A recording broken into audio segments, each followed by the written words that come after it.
ସଂହାରକାରୀ ଏବଂ ପୁଣ୍ୟାତ୍ମାମାନଙ୍କ ଉଦ୍ଧାରକାରୀ। ଦଶାବତାର ମଧ୍ୟରୁ ତୁମର ଦଶମ ଅବତାର କଳ୍କି ଅବତାର।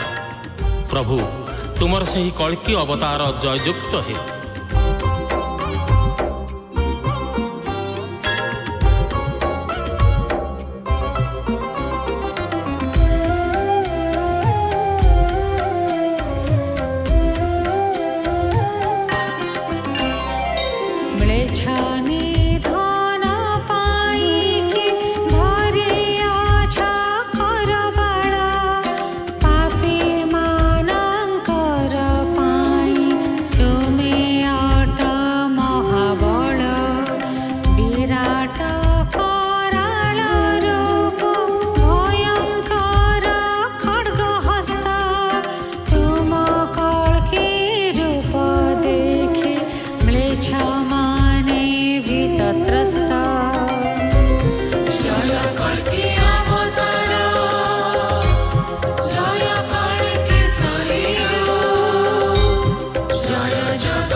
ଭକ୍ତ କବି ଜୟଦେବଙ୍କ ରଚିତ ଜଗନ୍ନାଥଙ୍କ ଦଶାବତାର ବର୍ଣ୍ଣନା ଅତ୍ୟନ୍ତ ପବିତ୍ର।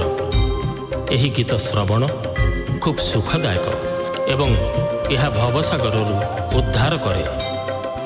ହେ ହରି, ହେ କେଶବ, ହେ ଜଗନ୍ନାଥ, ସଂସାରର ହିତ ସାଧନ ପାଇଁ 10 ବିଧ ରୂପରେ ଅବତୀର୍ଣ୍ଣ ହୋଇଥିବା ତୁମର ଅବତାରମାନଙ୍କର ଜୟ।